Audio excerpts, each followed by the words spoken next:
I'd like to welcome you to our September 23rd, 2021 council meeting. In the interest of time efficiency and ensuring that everyone who wishes to address the council is given the opportunity to do so, the following will apply to all comments made by the public. If you desire to be recognized by the chair, please fill out a request form and present it to the city clerk present in the council chambers. Each speaker shall be allotted 3 minutes to address the council unless such time is extended by the mayor or by questions from council. Groups shall designate a spokesperson to avoid repetition of comments. Every effort will be made to avoid interrupting speakers. Thank you for participating in your city government. We ask that you please silence all electronic devices. If you will, please stand for our invocation, which will be shared with us by Pastor Leonard Thompson from Heart Cry Chapel. After that, please remain standing as we will have our Pledge of Allegiance. Would you pray with me, please? Scripture tells us that dishonest scales are an abomination to the Lord, but a just weight is his delight. When pride comes, then comes shame, but with the humble is wisdom. Father God, tonight we pray for both humility and wisdom. God, we pray that we would humble ourselves before you and know that we are dependent upon you. And God, we pray over this meeting tonight. We pray for wisdom for the council members. Father, I pray blessings over them. I pray blessings over the support staff. God, we pray your protection over the first responders, the police and fire department. We pray that you shadow your protection over them as they carry out their duties to protect and to serve our community.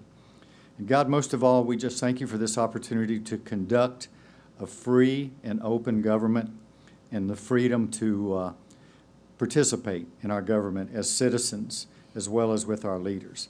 So God, we pray tonight that you'd bless our time together in Jesus' name. Amen. Thank you, Pastor Thompson. Please join me in the pledge. I pledge allegiance to the flag of the United States of America and to the republic for which it stands, one nation, under God, indivisible, with liberty and justice for all. Thank you. You may be seated. Madam Clerk, will you please call the roll? Mayor Blackwell? Here. Deputy Mayor Trace? Here. Councilmember Matheny? Here. Councilmember Askew? Here. Mr. Sturgeon, do you have any additions or changes to make to our agenda? Yes, Mayor, thank you. On public hearing item number 3, if I could request that council action item 1, Anthem Park, be read at the same time. Okay. I'd also request that we move council items 2 and 3 to right after the citizens forum to address that. Thank you. And then also public hearing item 4 will be continued to a date certain of October 14th, 2021. As you know, we still have to read it into the record. That's all I have. Would you repeat that last item again? Yes, sir. Public hearing item number 4 is going to be continued to a date certain of October 14th, 2021. All right. Thank you. Yes, sir.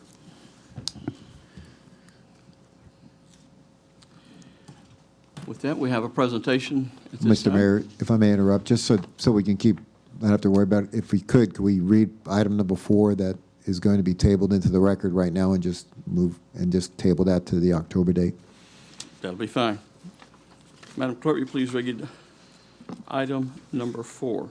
Final public hearing for ordinance number 2021-50, an ordinance of the City Council of the City of St. Cloud, Florida, adopting the property rights elements of the comprehensive plan of the City of St. Cloud, Florida, providing for filing of the Planning Commission, recommendation and proof of publication, applicability and effect, suburbility, conflict, copies on files, and effective date. Do I have a motion for continuing this item to October the 14th? So moved. Second. We have a motion from Councilmember Matheny, a second from Councilmember Askew. Madam Clerk, will you please call the roll? Deputy Mayor Trace? Aye. Councilmember Matheny? Aye. Councilmember Askew? Aye. Mayor Blackwell?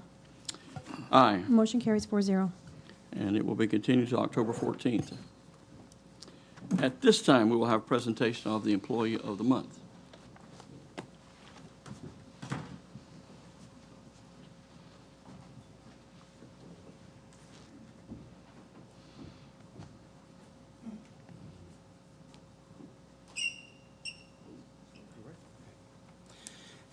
Good evening, Council. Aaron Merdinger came on board with the City of St. Cloud as a maintenance utility worker in the Solid Waste Division. During his short time with the city, Aaron is impressed with his strong work ethic and can-do, winning personality and attitude. Aaron loves to serve the public and has proven to be a valuable asset to the city and its residents. Recently, there was a shining example of Aaron's work ethic and helpfulness. Aaron saw an elderly gentleman whose lawnmower was stuck in a soggy ditch. Aaron recognized that this resident needed help and then voluntarily and quietly took action to help him. He performed this act of kindness on top of also successfully performing his duties as a city employee. Aaron's values and performance reflect positively on himself, his family, and the city government. It is with great pleasure that we honor Aaron Merdinger with this award as Employee of the Month. Not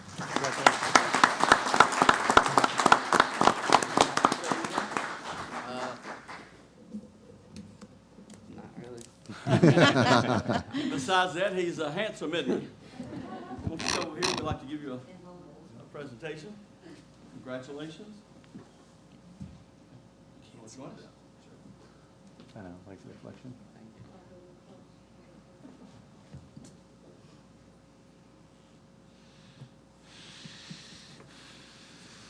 Congratulations. Thank you.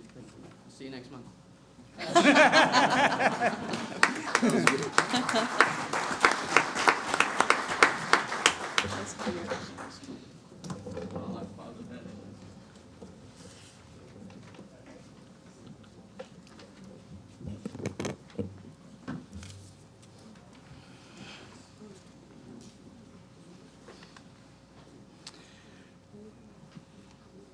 Thank you very much. At this time, we come to our Citizens Forum.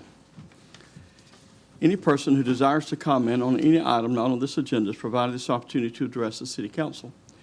Each person is requested to complete a signing form to be provided to the presiding officer prior to or as soon as is practical thereafter the person addresses the council. If you come forward, please state your name and address for the record, and please limit your comments to 3 minutes. I don't have anyone here. Do we have anyone that's wanting to speak during the Citizens Forum? If not, we will move to a council action items 2 and 3 that was changed on the agenda. Madam Clerk, will you please, let me get there.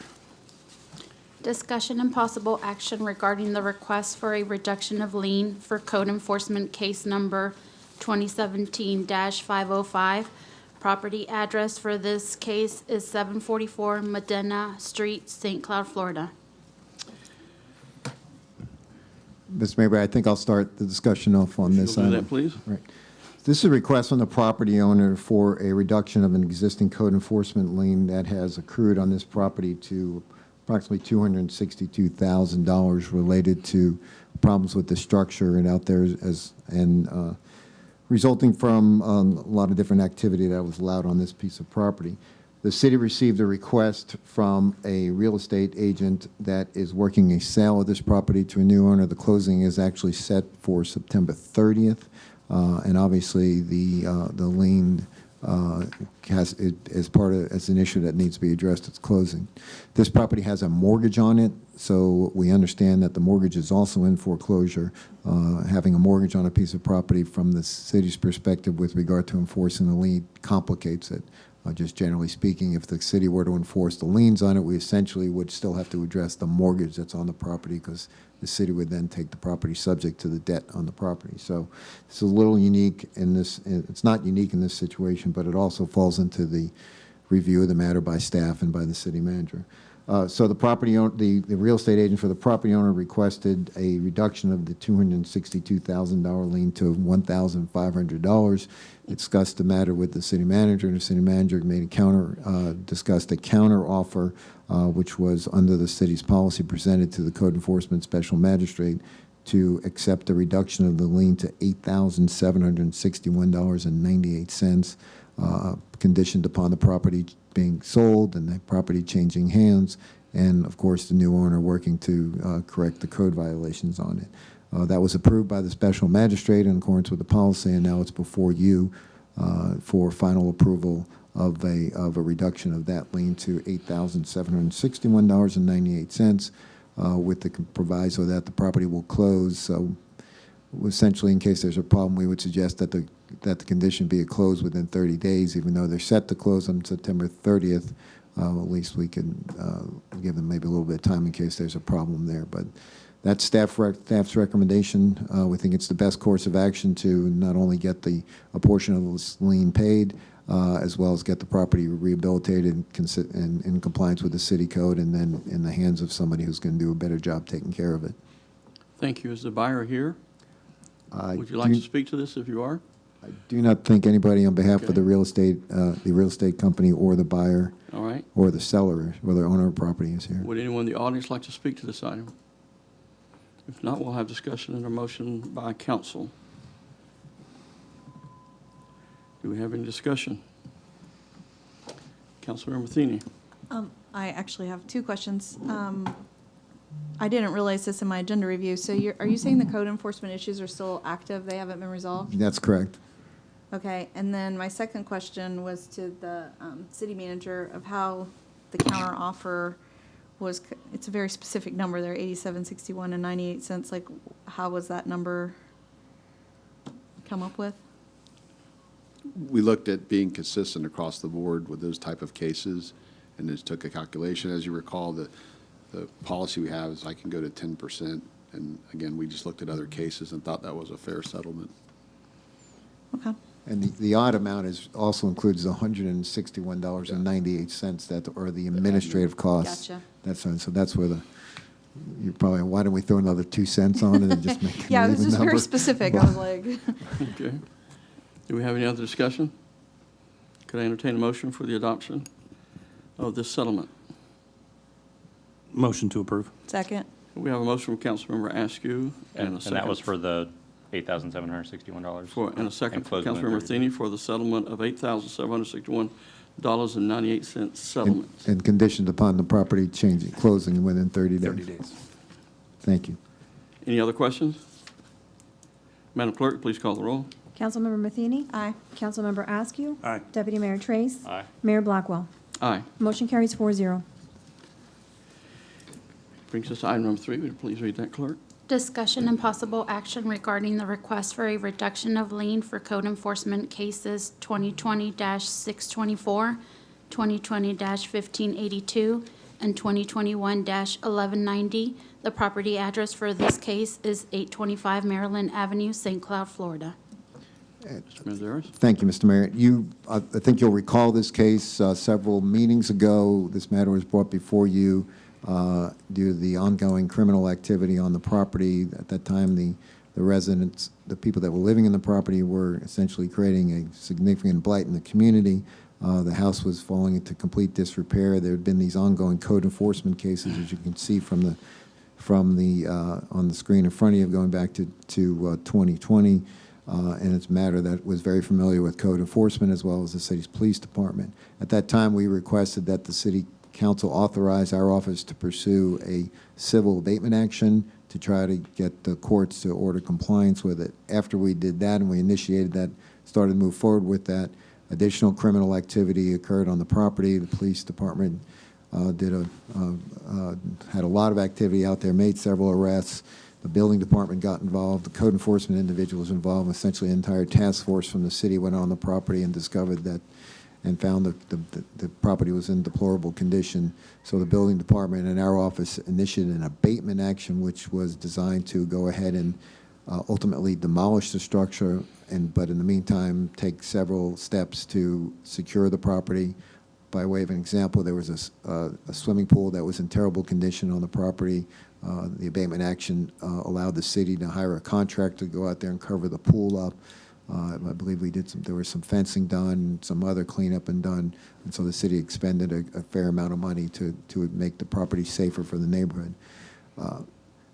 During the process of the abate action, we were contacted by a real estate agent who advised that she was going to work with the current owners. As we understand it, and I'm going to say this all, I tell you that an attorney representing one of the property owners is present tonight, so he can certainly clarify any of this that I'm going to say. but the property is currently owned by two siblings that inherited the property from their parents. One of the siblings is located out of state. The other sibling has been living in the house, and as for basically, as all we can tell, was the one that was the contributing factor to the problems with the house. As the abatement action started, again, we were contacted by a real estate agent that had been in contact with the out-of-state owner of the property and to market the property. They have quickly got a contract to sell the property, and with the hopes of moving forward to a new owner who will then take control of the property and clean it up and rehabilitate it. The code enforcement liens are on your screen. They total to date $87,329.40. As similar to the last case, this was put through the process of reviewing it, and the city manager and our office reviewed the matter consistent with where, as Mr. Sturgeon earlier, trying to remain consistent with that 10% amount.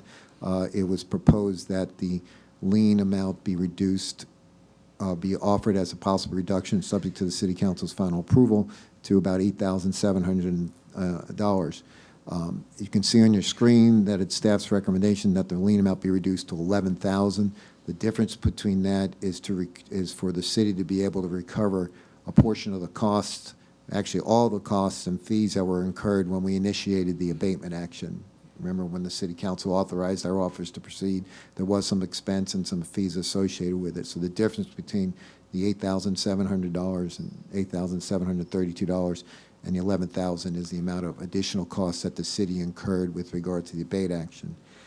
In addition to the $11,000 reduction, if the council were to approve it, there are $5,416.14 worth of basically cleanup fees associated with the covering of the pool, cleaning up the yard, boarding up the house, and those things that were actually out-of-pocket expenses expended by the city. So because they're out-of-pocket, they're actually costs to the city. Staff has taken the position with the property owner, and the property owner has agreed that those need to be paid in full. That amount needs to be paid in full. So tonight, we are asking that the city council consider a reduction of the $87,329.40 of the lien amount. That amount be reduced to $11,000, conditioned upon the property being sold, transferred to a new owner within 30 days. We understand from the contract provisions that the closing is set. If this is approved, the closing will occur on October 7th. That the reduced lien be paid to the city at the closing. The abatement liens also be paid in full for $5,416.14. So essentially, the city would receive a total of $16,416.14 on this, and that obviously the property owner bear the costs of any lien releases that need to be recorded. So that's our recommendation. The reduction of the lien was approved by the recommended for approval by the special magistrate in accordance with the policy, and that's staff's recommendation. So, there, as I indicated, there is a representative of the property owner here to speak with you tonight, or anybody else that might address you. Well, is there anyone here in the audience that wants to speak to this item?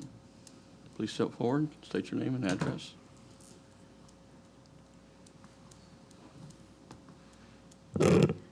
My name is Terry Campbell. I live at 816 Maryland Avenue, unfortunately right across the street from this disaster. For the last 4 to 5 years, we've had to put up with that disaster. I've been called everything but a white woman by the owner of it. I have been threatened. My dog has been attacked by a pit bull. I pulled the city records. I asked for a records request. 461 calls to that house. Mr. Manzarek sent me an email about what was going on here, and he didn't want to put the taxpayers to any more of a burden by demolishing the house. But who paid for all of those 461 calls?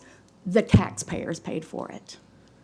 And to see this reduced down to that is utterly ridiculous. We're still putting up with, we can't sit in our yard because of mosquitoes eating us up.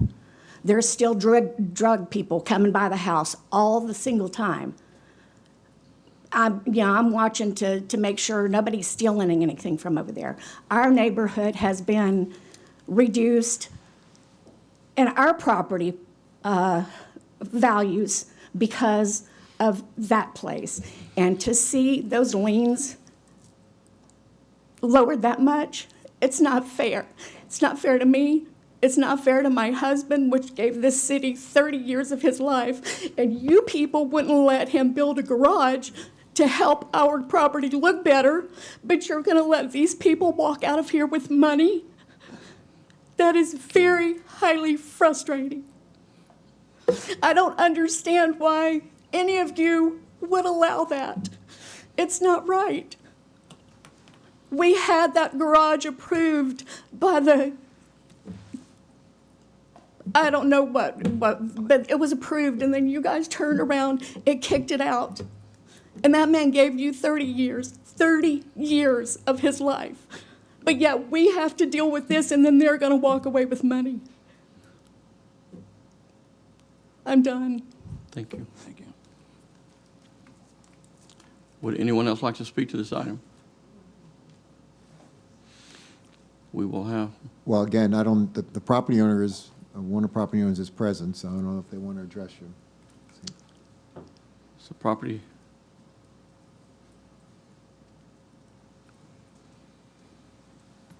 Evening, Council. My name's Attorney Haynes Brinson. I'm from Kissimmee. I'm the attorney representing Jeff, one of the owners.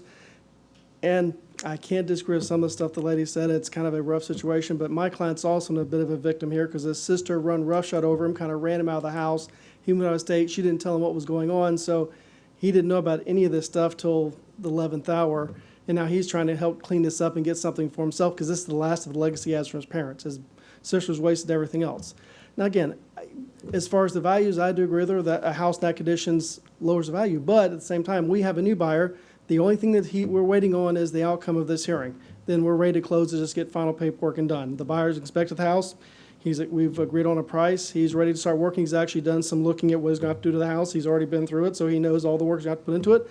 But again, in the long run, for the benefit of the community, I think tearing a house down and having a lot is not as nice as actually getting the house fixed back up and back on the tax rolls and back fixed up to where it's a full value house. And I think, yes, this is a bad situation. There are winners and losers, but I think in the long run for the overall community, getting an owner who's ready to buy, a real estate man who's ready to buy and build it and put it back together is the best option for the community as a whole. Any questions we have for me? Does anyone have any questions for them? Thank you very much. Thank you. Is there anyone else that hasn't spoken like to speak to this item? We'll have discussion and/or motion by council.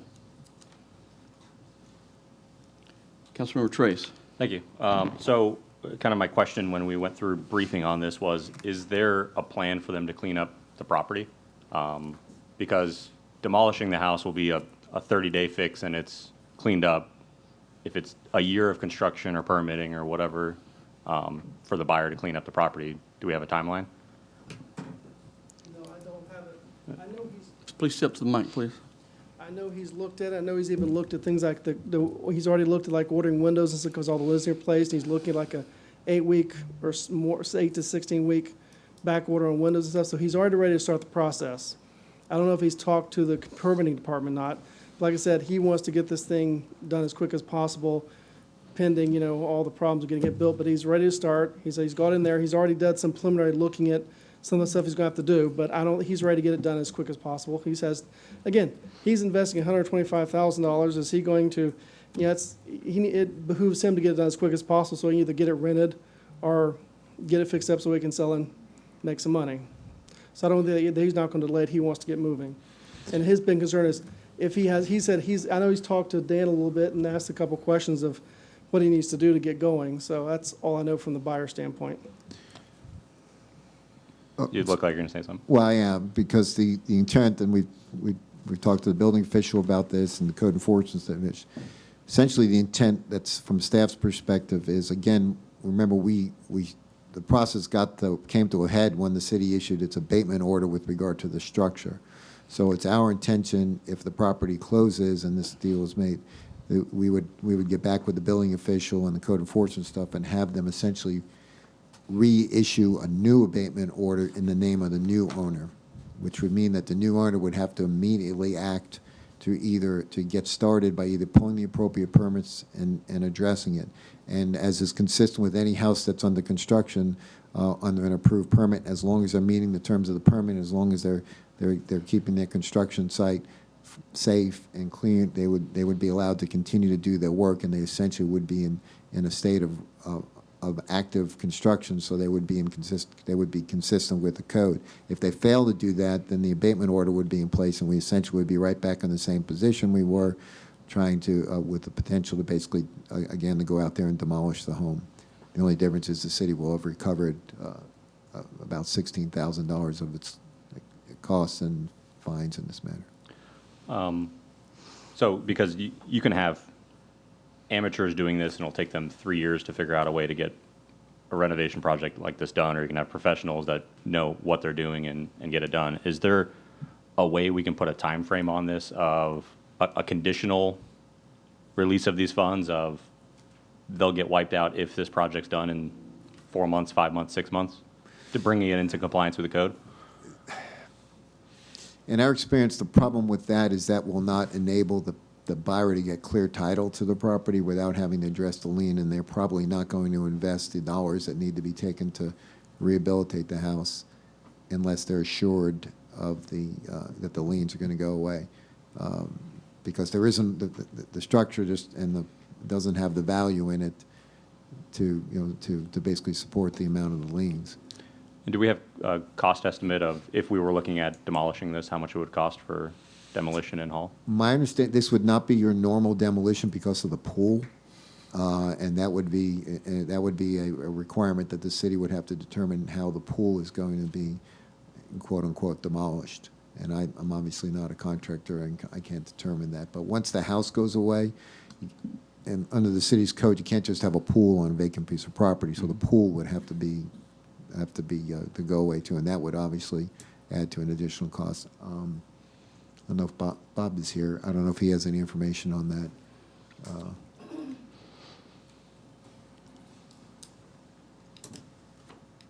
Mr. Dethridge?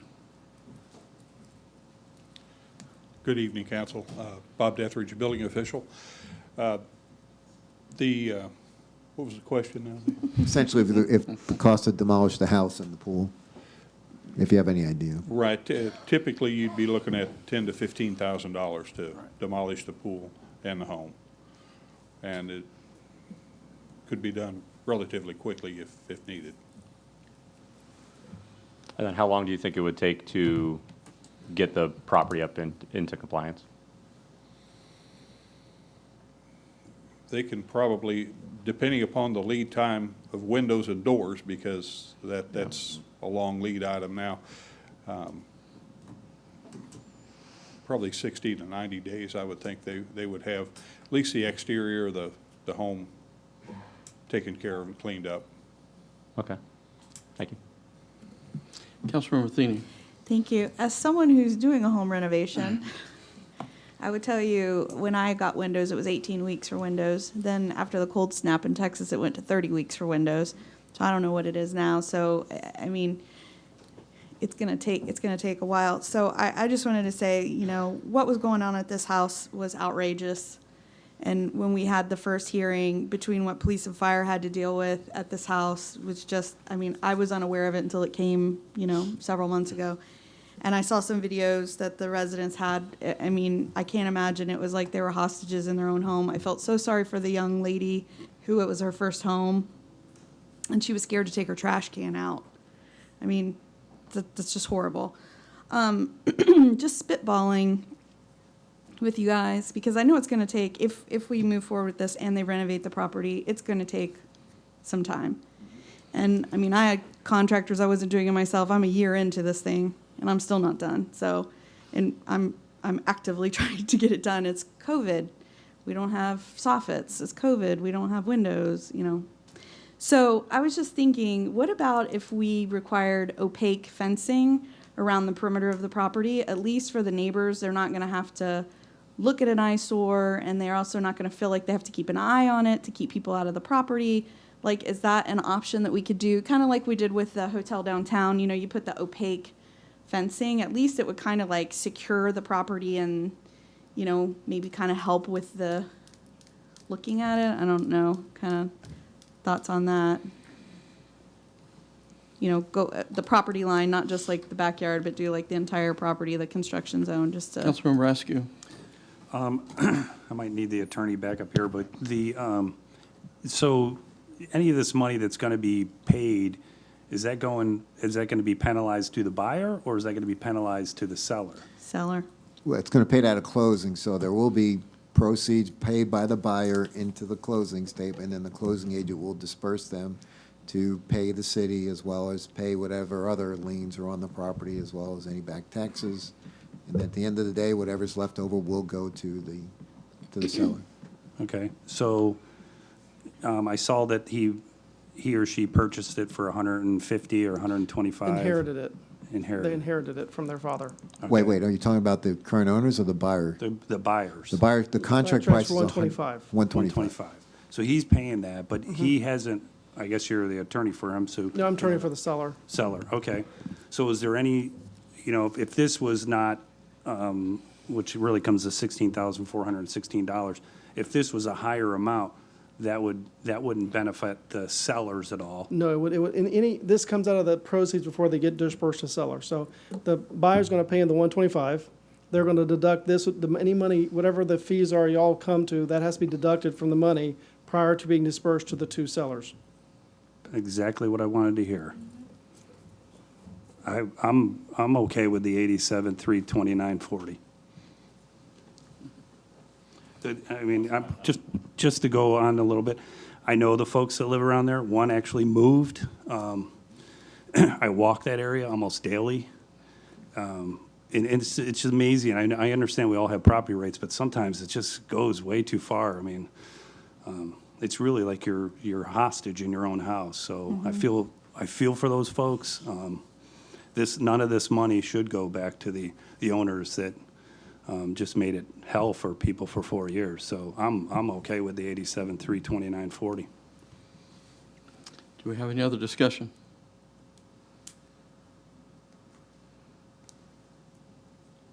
Do I have a motion? I make a motion that we have the lien at $87,329.40. Second. And I just want to clarify, so that would be the lien of $87,329 related to the code enforcement action, plus the abatement liens of, Yeah, that sounds good. Okay, we have a motion and a second. Any other discussion? Do we want to do the opaque fencing? Is that, that's why I kept looking at the police department. I'm not sure if that's, I don't. well, you that's not- certainly can do that as part of it would essentially would be, if you were to do that, the way we would address that was essentially be a condition as part of the building permit that there be essentially construction fencing around the property. Problem with the fencing for Could you state your name, please? Kirk Zoki, Deputy Chief, St. Cloud PD.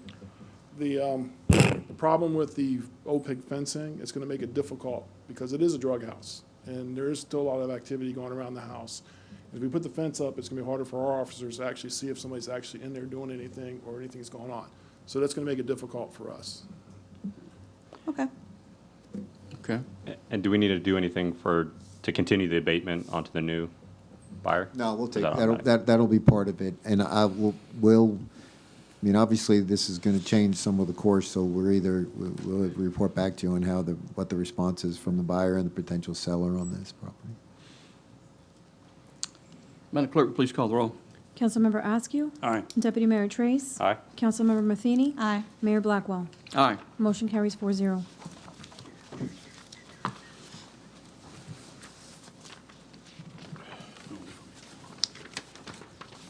We will return to our consent agenda. The next portion, Mr. Manager, you want to say something?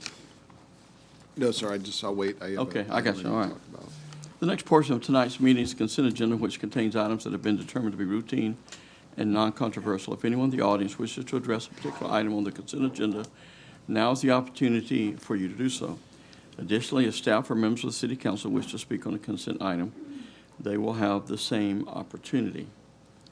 Mr. Manager, Mr. Sturgeon. Thank you, Mayor. I'd like to bring council's attention to item I, Resolution 221-256R.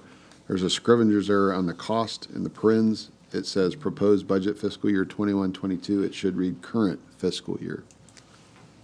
Thank you. Does everyone have that correction?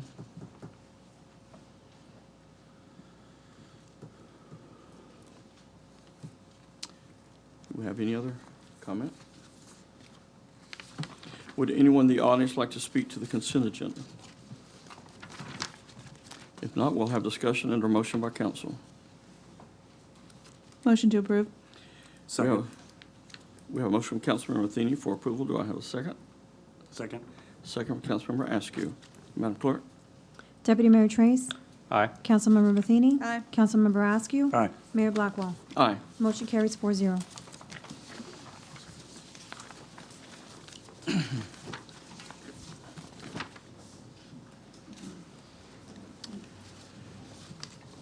Brings us to public hearings. Item number 1, Madam Clerk. Second public hearing for resolution number 2021-222R, a resolution of the City Council of the City of St. Cloud, Florida, establishing a final ad valorem tax millage for the City of St. Cloud for the fiscal year 2021-2022, the same being adopted prior to the adoption of a final budget for said period. Sorry about that. Good evening, Wendy Colazzo, Finance Director. She read a little faster than I was ready today.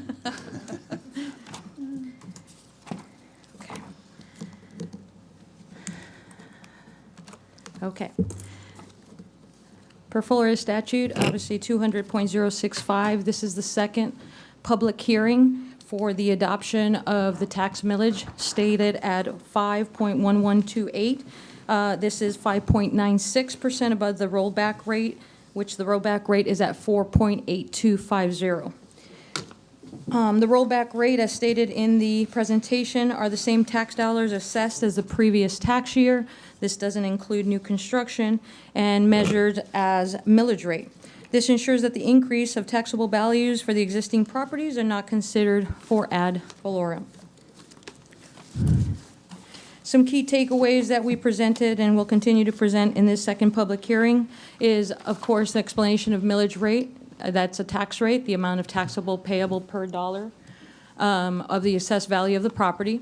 It's also used in property tax, 1 mil equals $1, and in property levied per 1,000 of the property assessed value. Government agencies, just like ourselves here in St. Cloud, Florida, set millage rates based on the total value of property within their jurisdiction, and these property taxes are calculated by multiplying the assessed taxable property value by the mill rate and then dividing it by the sum of 1,000. Below is an example of your property tax calculations as we listed it, which would be your property tax levied and then the mill rate multiplied by the taxable property rate and again divided by 1,000. A simple example, if you'd like to do some math, you take your rate of 5.1128 and the taxpayer's personal residence, if it were to have a taxable value of 1,000, then using that formula, we start plugging in numbers and the homeowner's property tax bill for his residence would equal $511.28, meaning that every $1,000 of assessed value, $5 is owed in property tax. As we continue to the next slide, this is a graphic representation of the adopted millage rate. Concurrently, since 2016-17, you have seen the straight line of 5.1128 as we have not diverted from that in over 7 years. Again, final ad valorem, some proposed information on it. On the proposed millage rate, again, 5.1128 is the request for adoption. On an average property tax value of $210,552, your yearly homeowner cost average is $1,077. Some of the highlights of services provided by the city with the portion of the property tax are infused into our government in the sense of public safety for emergency management, law enforcement. In the community-related realm, parks and facilities, recreation programs, and cemeteries. Within the engineering and utilities, of course, to utility, roads, walkways, and lighting. And finally, for community development, it is infused into public transport, development, buildings, and licensing, as well as planning and urban design and sustainability. With the final ad valorem tax, 5.118 needed for the increase in fiscal year 21-22 for the general fund. This is related to a 9% increase overall in personnel. The reason for these increases are highlighted below. A 3% cost of living adjustment, also referred to as COLA, totaling $1,007,110. The addition of 11 new positions across the network, 665,076. Increase in retirement contributions, 694,443. And of course, increase in benefits in the form of FICA, life, dental, and disability, 611,431. Increase in emergency overtime allocation, $175,000, and all other sources and purposes, $30,739. There is a 9.5 increase in operating cost across the network that totaled $1,280,754. This, of course, is due to cost of goods and services and increasement of service levels. We have segregated them out to show where the cost is being infused as well. Public safety, $299,951. In transportation, $555,054 reduction. Parks and Recreation, $732,211. And in general government services, $803,646. Staff recommendation is the approval of Resolution 2021-222 Romeo or R, and are requesting council action for the approval of Resolution 2021-222 Romeo or R.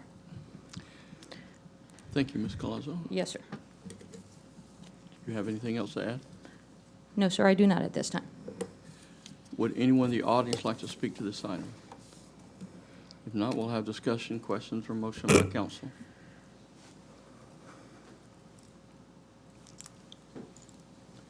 Motion to approve. We have a motion from Councilmember Askew for approval. I'll make a second. Madam Clerk? Councilmember Matheny? Aye. Councilmember Askew? Aye. Deputy Mayor Trace? Aye. Mayor Blackwell? Aye. Motion carries 4-0. Thank you. Brings us to item number 2. Madam Clerk? Second public hearing for resolution number 2020-223R, a resolution of the City Council of the City of St. Cloud, Florida, establishing a final budget for the City of St. Cloud for the fiscal year 2021-2022, the same being adopted following the adoption of the final millage rate for said period. Good evening again, Wendy Collazo, Finance Director. As per Statute 166-241, this is the second public hearing for the acquired adoption for the budget for fiscal year 21-22 by ordinance or resolution. The amount available from taxation and other sources, this includes balances brought forward from prior fiscal years. Those equal total appropriations to expenditures and reserves. In other words, the adopted budget must balance net zero.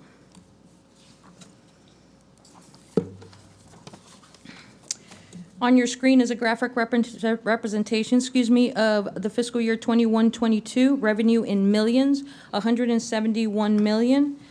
Specification of these revenues are by type, and I will go through them for funding for you. In the dark blue, in the general fund, $58.7 million. That's 34.3% of revenue sources going there. Special revenue funds, $28.6 million, 16.7% going to those funds. Debt service fund, $3.8 million, with 2.2% of budget. In the purple, capital projects, $1.8 million or 1.1% of revenue. In the light blue, utility funds, $66 million, 38.6%, going of budget and revenue. And in the light orange or yellow mustard, as you desire, $9.8 million or 5.7%. And finally, in economic development funds, $2.3 million or 1.3%. In the counter to that, we again are demonstrating graphically your final budgeted expenditures for fiscal year '22. Again, as you notice, totaling $171 million and also called balanced at net zero. General fund, $58.7 million. Special debt revenue, $28.6 million, 16.7%. Debt service fund, $3.8 million at 2.2%. Capital projects, $1.8 million at 1.1%. Utility funds, $66 million or 38.6%. And then internal service funds at $9.8 million or 5.7%. And finally, again, economic development funds fully balanced at $2.3 million or 1.3%. Final budgeted revenues by function for the fiscal year. Again, we are just graphically representing to you your revenue of $171 million in its functions. $20.4 million of that is going into reserves, $23.4 million into general services, $33.1 million and or 20% of your budget into public safety, $41.5 million or 24% into utilities, Public Works coming in at $3.9 million or 2% of budget. Parks and Rec in the mustard color, $8.7 million or 5%. Debt service, $8.9 million or 5%. Economic at $500,000 and not enough there to give us a full percent. And then other transfers, $30.6 million or 18% of your revenue.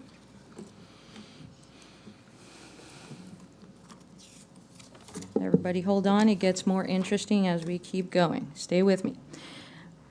Revenues in millions again for the general fund for fiscal year 21-22, 58.7. Of that, a graphic representation of the dispersity there in revenue. In fund balance forward, we are calling on $8 million or 13.6%. Ad valorem, as one of our highest revenue sources, of course, is $15.3 million or 26.1. Licensing and permits I skipped other taxes at $900,000, 1.5% in the green. In purple, licensing and permits, $2.2 million, 3.7%. In the lighter blue, intergovernmental revenue, $7.7 million or 13.1%. In the mustard again, charges for services and fees, $5 million or 8.5%. Miscellaneous revenue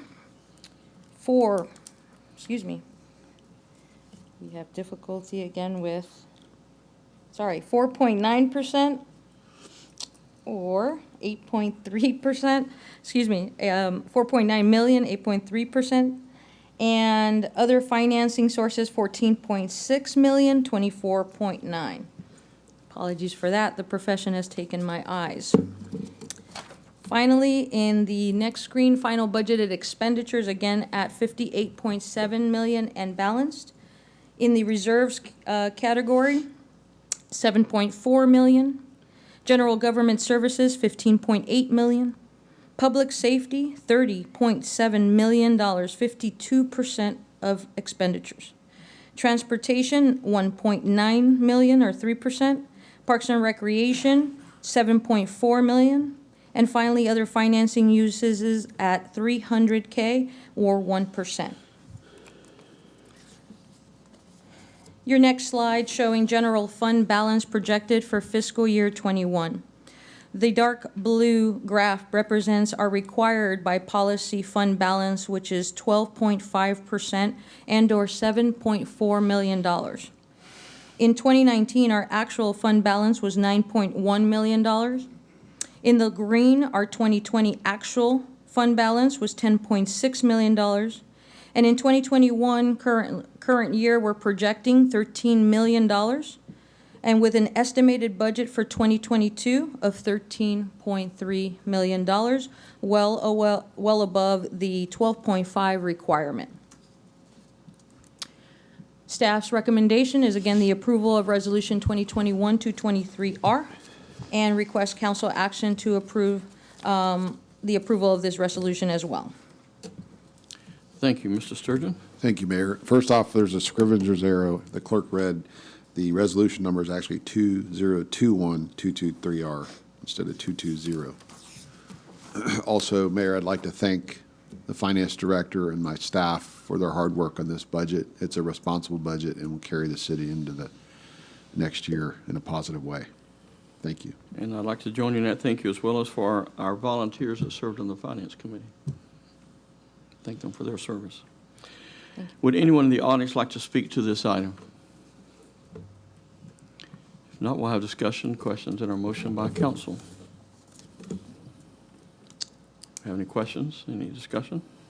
Motion to approve Resolution 2021-223 Romeo. Second. We have a motion from Councilmember Trace, a second from Councilmember Askew. Madam Clerk.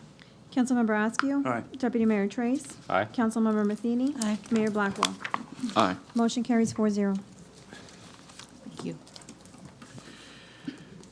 Madam Clerk, if you'll read item number 3 and then also read council action item number 1.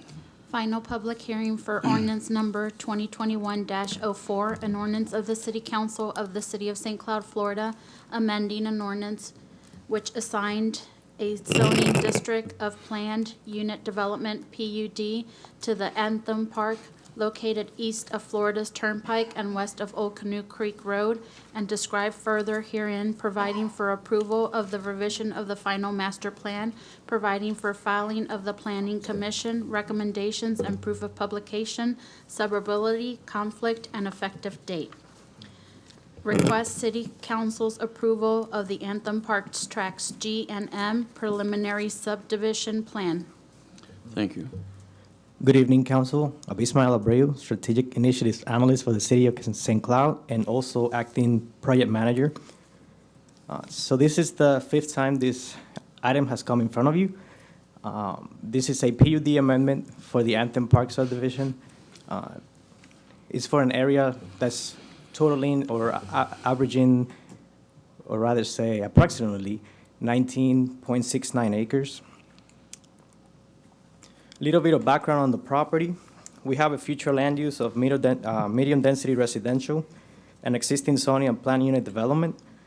This plan unit development was actually approved back in 2004 for a total of 216.7 total acres to be developed in 5 phases for up to 999 residential units with tracks G and M, which are the subject tracks on this meeting tonight, permitted to include single-family attached house and condominiums. Like I previously said, it was previously approved for 264 condominiums.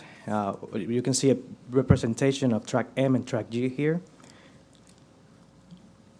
So what this PUD amendment is essentially doing is the addition of townhomes as a permitted use, as well as establishing a 4.54 parking spaces per dwelling unit as the parking ratio. And this change to the PUD has been found to have no adverse impact on city facilities. I'm going to breeze through to this background again.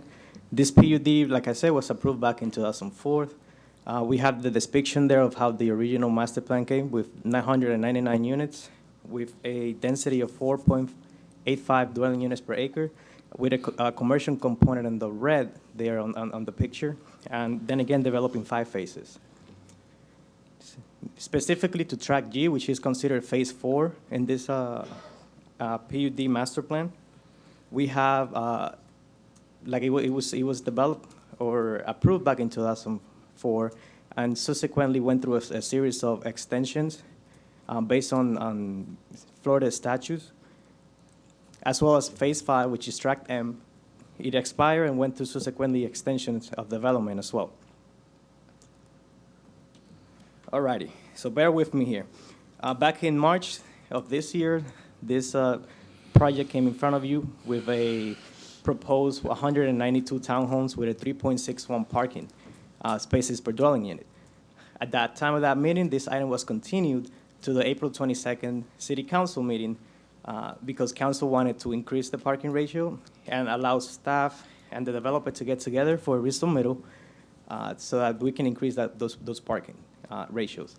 At the April 22nd meeting, staff didn't have enough time from between the resubmittal and the actual meeting and the agenda upload that we had to request for this item to be continued to the May 27th City Council meeting so that staff can have enough time to review the resubmittal. This is a plan of what originally was proposed. If you look here, we have two phases, phase one being 144 units and phase two, 48. That was back in March. Now, moving forward to the May 27th meeting, unfortunately, we did not have a full city council sitting that night. It was four members, so the item was then again continued to the June 10th city council meeting. At the June 10th city council meeting, we finally were able to present the revised plan, which was a total of 186 townhomes for a 3.94 parking spaces per dwelling unit. At the time of that meeting, the applicant asked for council to please approve the first reading and allow time for revisions to this master plan, for which the time the council went ahead and approved the first reading and motioned for this item to come forward after the submission of the revision as well as DRC review and approval. So this was what was proposed back in June 10th. Then again, the only change is phase one, decreasing the number of units to include 138 units. And this brings us here tonight. So the resubmittal that we reviewed, staff, is for 176 townhomes for bringing up the parking ratio to 4 parking spaces per dwelling units. And I believe my next slide has a depiction of the current resubmittal. So we have here in phase one, a decrease of units and the addition of a surface parking lot to bring those parking ratios up. This is found to be in alignment with our growth management strategic goal. The DRC recommends approval with the minimum parking ratio of 4.58 or 5.4, I'd rather say. The Planning Commission had reviewed this earlier this year and recommended approval as well with a minimum of 3.5 spaces per dwelling unit. And I'm here tonight requesting that the City Council please also consider this item and approves it with the minimum 4.4 spaces per dwelling unit. And I'm going to power through to the next one, which is the subsequent item, which is the preliminary subdivision plan for this subdivision. We're looking at the subject property being approximately 19.69 acres.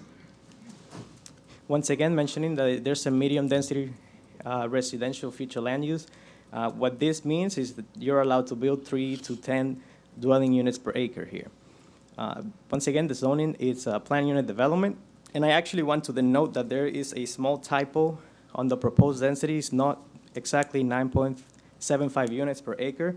It's actually 8.93 units per acre based on the current resubmittal, so it brings the density a little bit down there. This is found to be consistent with the final master plan that's in ordinance to a number 2021-04. And there's a picture of the current PSP, which is consistent with what was approved on the final master plan, or not approved or being proposed here in the final master plan. It is consistent with our growth management strategic goal. Once again, the DRC recommends approval, and we're asking that the City Council also approve this item. I am here to answer any questions that you might have of staff, and I believe the applicant is here as well. Would the applicant like to speak to these items?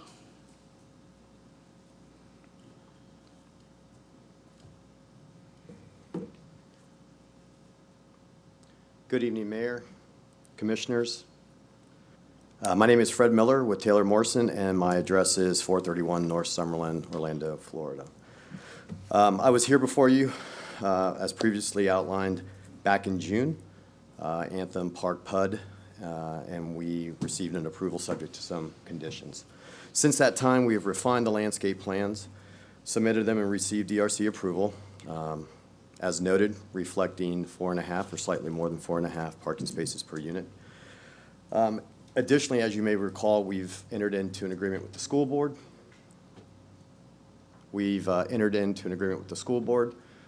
We have agreed to fund the design of the revised Neptune Elementary circulation in good faith, following the second reading tonight, but in good faith, we've already executed an agreement, a contract of services with Osceola Engineering to provide that redesign. We're also scheduled to meet the school board in October on site to start walking through that design. As noted earlier, I just want to bring up, obviously, the history of the project, but it started originally with 208 units. It was whittled down to 192 units, whittled down to 186 units, and finally, we are at the 176 units. Through that process, we listened to the HOA. We listened to several input action items from council. We feel at Taylor that we acted on those items responsibly. We are excited to bring this community to St. Cloud. This will not be the first time that you see Taylor Morrison in your chamber. We respectfully request approval of the two items tonight. And I am here, obviously, my engineer and my legal counsel as well for questions. Thank you. If you'll stand by for just a moment. We'll receive public comment at this point. We have Haynes Brunson. I think that was the attorney. Was that the attorney? Yeah. The other item, yes. yeah. Okay. Thought he said item number 3. Okay. I think you meant on the council. Would anyone action. else in the audience like to speak to this item? Please do so. Step forward and state your name and address. Harold Ellens, 1841 Remembrance Avenue. I live in Anthem Park. I want to, and I'm HOA master, president of the master HOA there. I would like to state that the construction company who has put this thing forward has in fact worked very closely with us, has worked in, I think, in good faith and in our best interests. So personally, I would endorse and request that you approve this. Thank you. Thank you. Would anyone else in the audience like to speak to this item? If not, we'll have discussion and or motion or questions by council. Councilmember Matheny. Thank you. I have a few comments. One was, when this very first came through, one of the big issues, one of the showstoppers was the school traffic that was stacking up along the entrance road. And then in a previous meeting, we had the school district show up, and there was a plan to do some improvements to their site and open the gates and stop the stacking and all that. I guess I want to know, like, what assurances do we have that that is actually going to happen? Is my first question.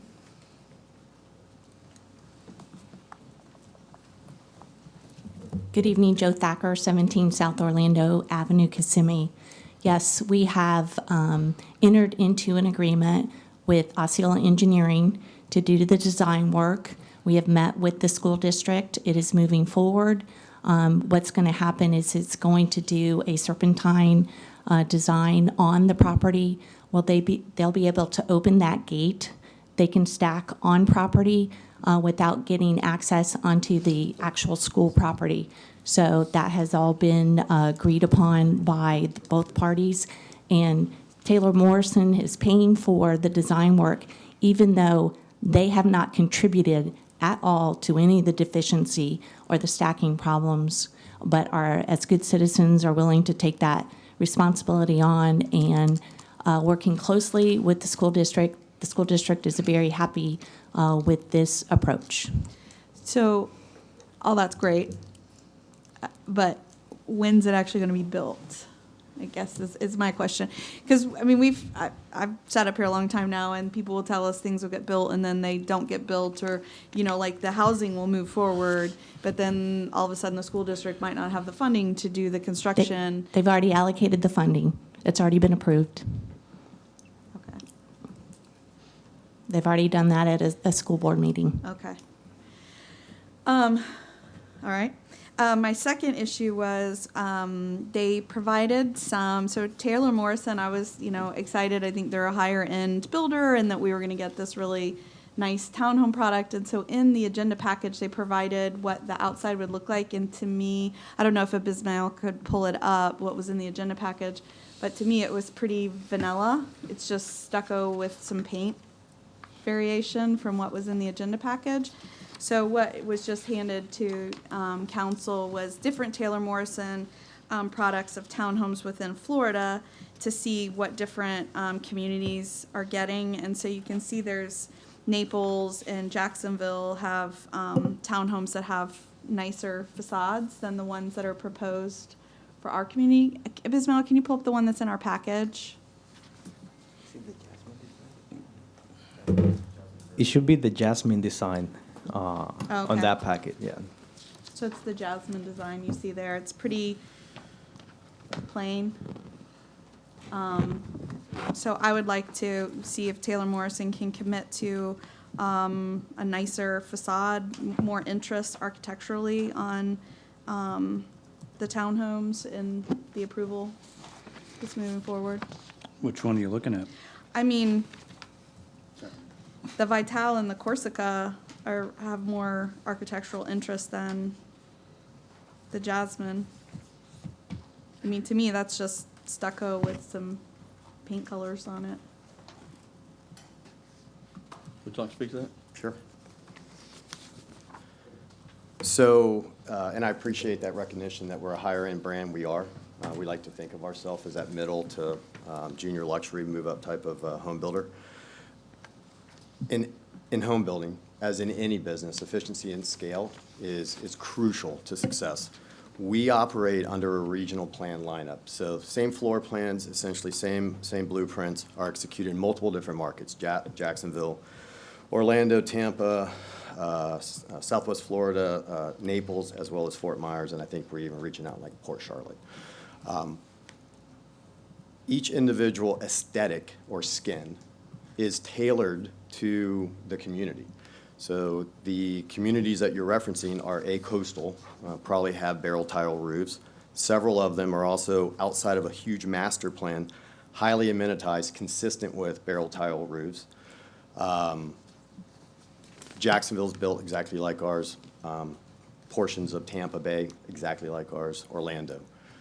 So we're obviously going to be all along we've said that a 1,300 and a 1,500 single car garage is essentially addressing the missing middle of housing that's needed throughout every community in Central Florida right now. Barrel tile roofs, 19 to 20,000, increase. So you take a price-conscious product and dress it up. All you're doing is driving out that missing middle. The plans shown are consistent with your code, and we would ask to be able to execute them. So this, Orange County has approved them, and we build them off of Weatherby, and they've done very well. I'm sure they will. I just think they're pretty plain. I don't know how the other council members feel. We always seem to get in St. Cloud like a lower tier of every product that gets built, you know? So like I said, like I was excited Taylor Morrison, and then when I see the product, I'm like, I mean, I'll see what the other council members feel about it. The Corsica doesn't appear to have a barrel tile roof. It looks like I don't have the source architectural document that you're looking at. You pulled several. I could look at them and then retort. Do you have another copy of Ismail? You can have this one. I think the key takeaway, Commissioner, is that it's a different geographic, and those are built in Southwest Florida, higher price points. It's all going to drive up pricing. So what I'm hearing is that you'd rather have a $300,000 or $400,000 townhome there. That's what I'm hearing. I don't know if that's the intent, but that's the messaging, which again is just drives out communities. I mean, this is right next to an elementary school. It's not a $300,000 or $400,000. Should not be a $300,000 or $400,000 single car townhome. Councilmember Trace. Thank you. Well, so the difference between renderings and pictures really tell a lot too, because the picture looks good and then the rendering's like, right? Exactly. And the same exact elevation that you're talking about. Yeah. Was that Jasmine? But anyway, so there were a number of issues I had before when this came through. One of them was the buffer there were renderings in there before of the actual buffer itself. Is that going to be consistent in the missing gaps along, what is that, Lexington? Yeah, yes, but let me bring up.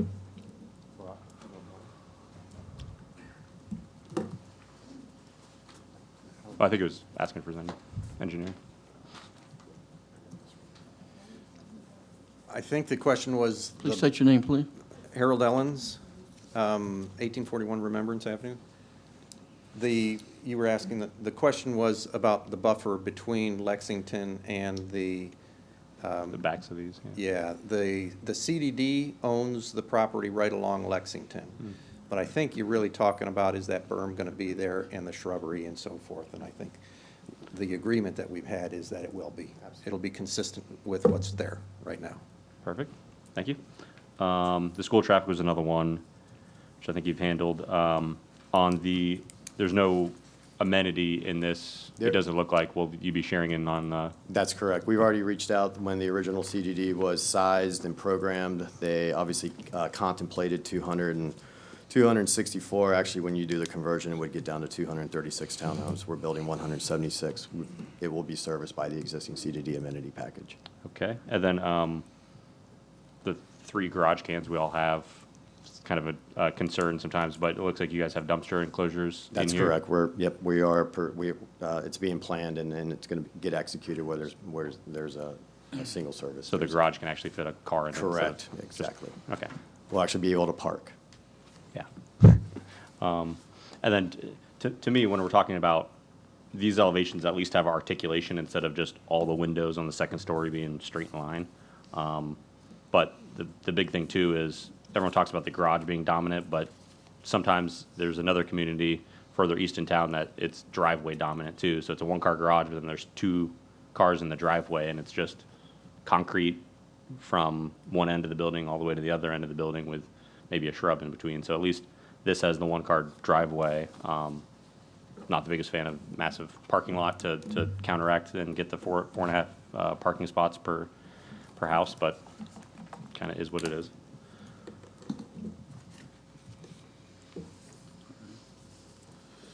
Well, I certainly agree with the comments that Councilmember Matheny is making. We'd certainly like to have a nicer looking product from the outside. But I'm struggling with, a price point. Building has just gone up so astronomically, and I think one of the huge needs that we have here in St. Cloud as well as Osceola County is workforce housing, and when we start getting up close to the $400,000 range, it's not workforce housing, but even the outside here I think can be addressed and to look a little more upscale with shutters or whatever, and maybe to change on the windows. But I'd certainly like to see just a little bit nicer product on the outside for sure. Any other discussion? Councilmember Askew. I guess I'll ask the question. It seems like at least a couple of you up here want a better looking product. Mr. Manzares, how do you ask for that? In previous councils, it doesn't seem you can.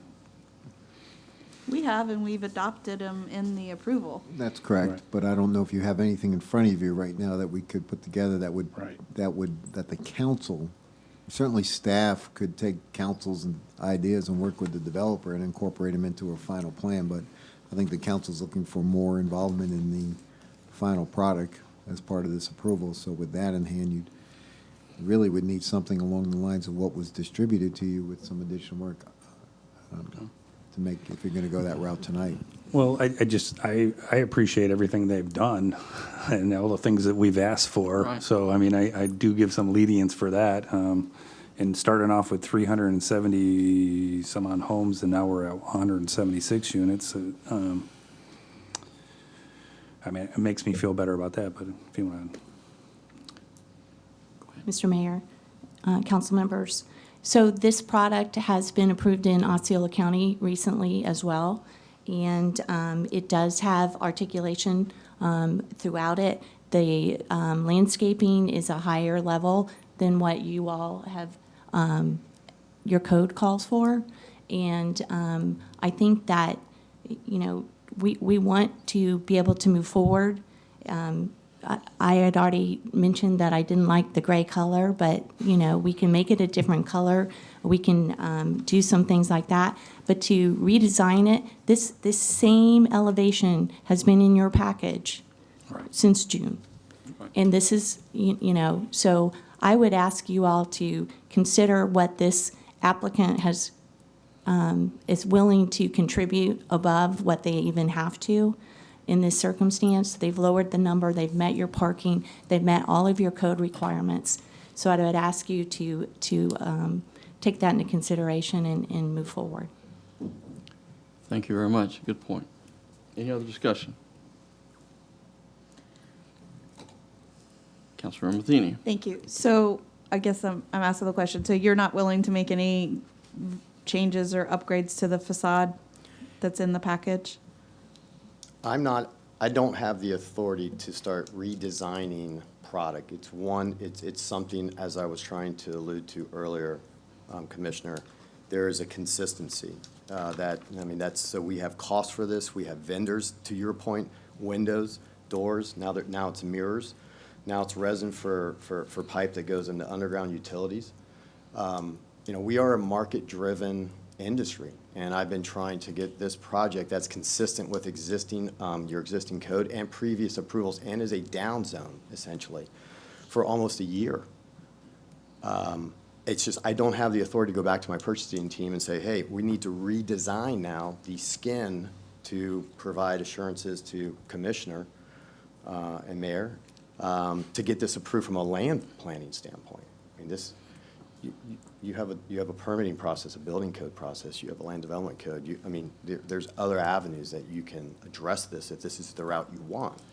I just don't feel that this specific project, we're going to have other projects ahead of you. We'll have to deal with that if you change it. But this specific project has been moving through the process for a year now. And I just don't have the authority to make that commitment to you internally. Anything else? Nope. Any other discussion? Could I entertain a motion? Motion to approve ordinance 2021-04. Second. We have a motion and a second. Madam Clerk, please call the roll. Deputy Mayor Trace, Aye. Councilmember Matheny, No. Councilmember Askew. Aye. Mayor Blackwell. Aye. Motion carries 3-1. Thank you. Thank you.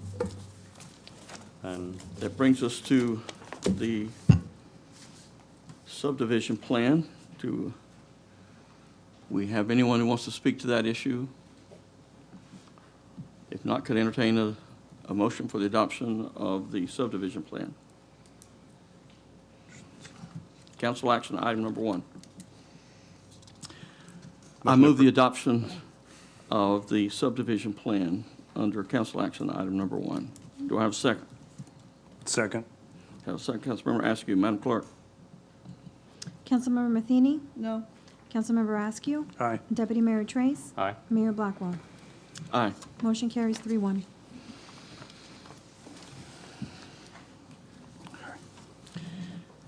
Item number 4 has been continued to October the 14th. Brings us to item number 5. Madam Clerk, will you please read?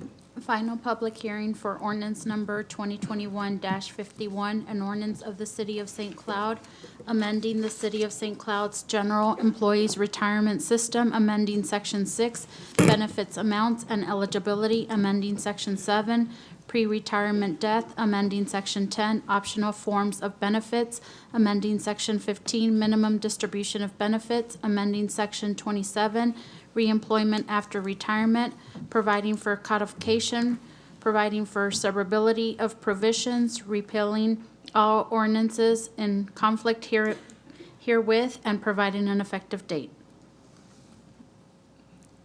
Good evening, Council. This is Mimi Tran. Oops, sorry. There you go. Mimi Tran, HR Director.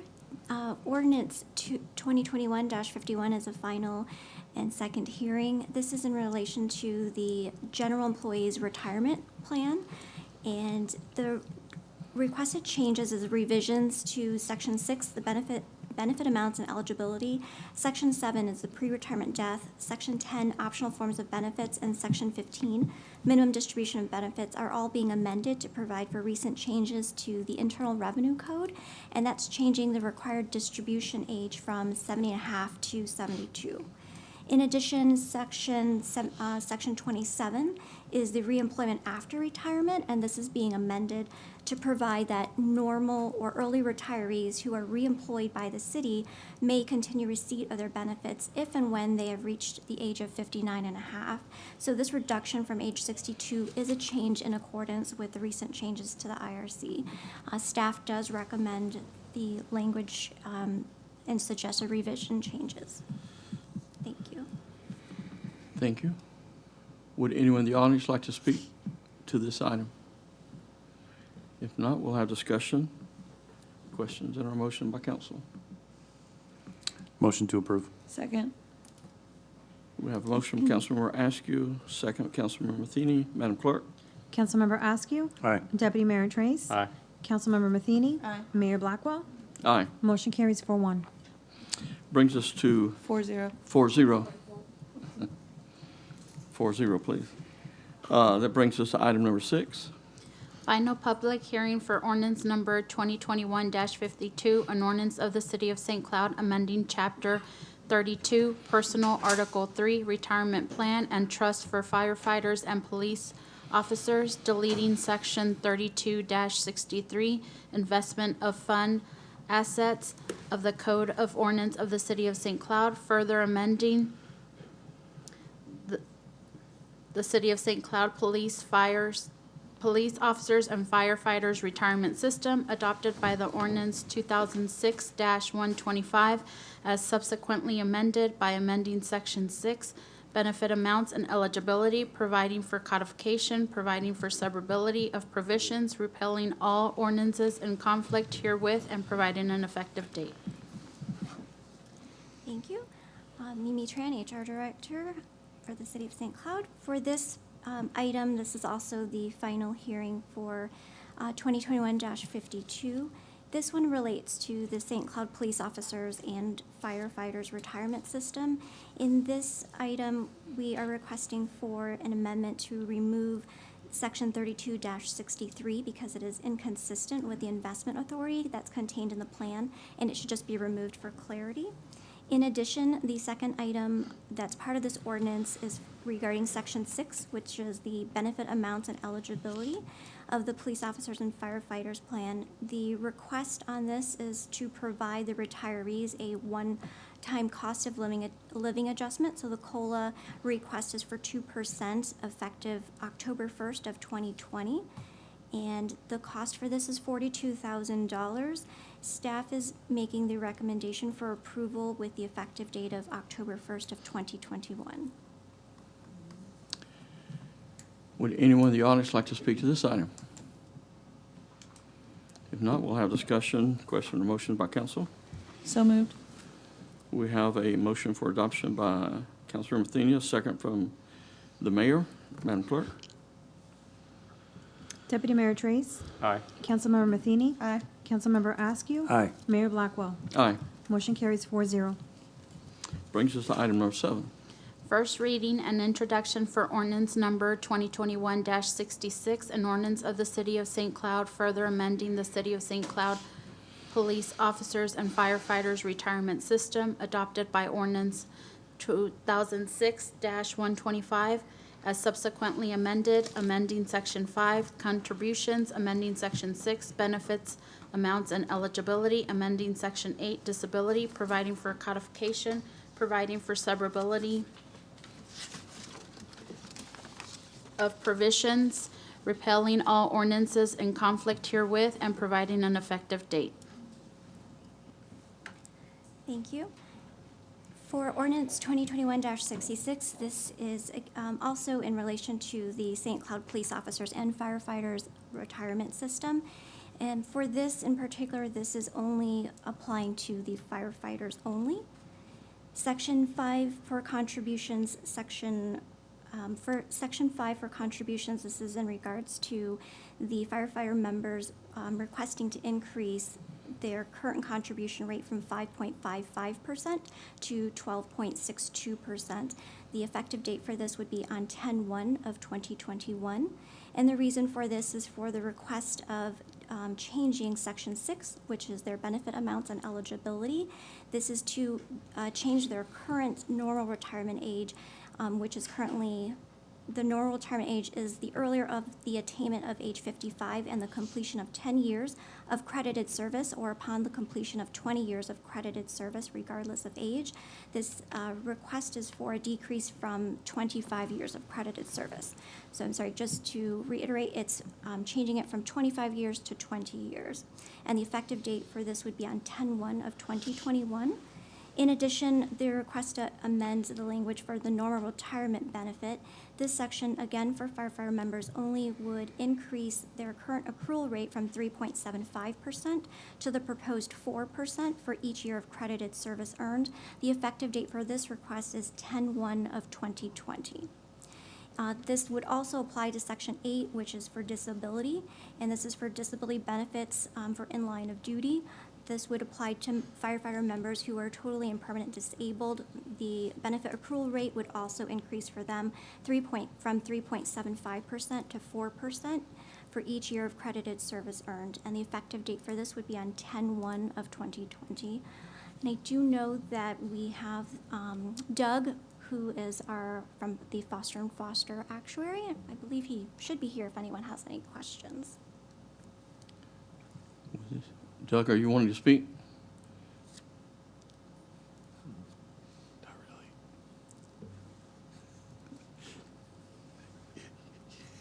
You beat him up pretty good. Sorry, I knew I was going to do that. Good evening. Mimi did a great job. Could you state your name for the record, please? Yes, Doug Lozen with Foster & Foster. We're the actuary for both of the city's retirement plans. Mimi described everything exactly correctly. It's the same information that was given during the briefings during the week. I don't have anything to add in particular. I'm here to answer any questions. Thank you. If you'll stand by in case we have any questions. John Jones.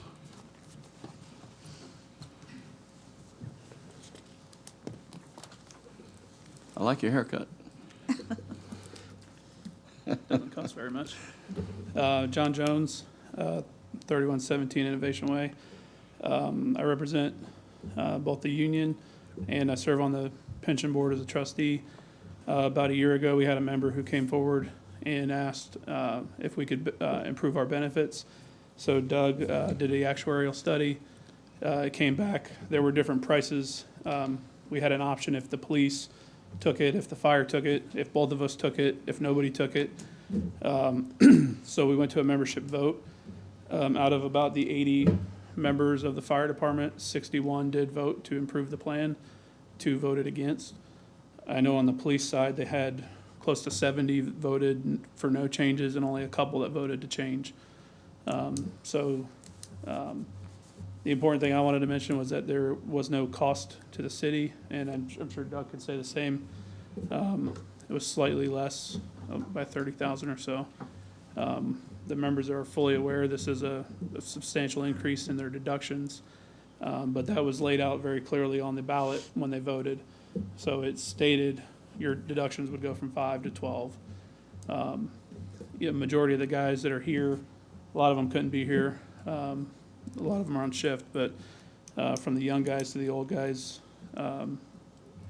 we had a majority that were supporting this. So if you have any questions of me or why we did this or anything else, I'm here to answer. Thank you, John. Would anyone else in the audience like to speak to this item? Please step forward, state your name and address.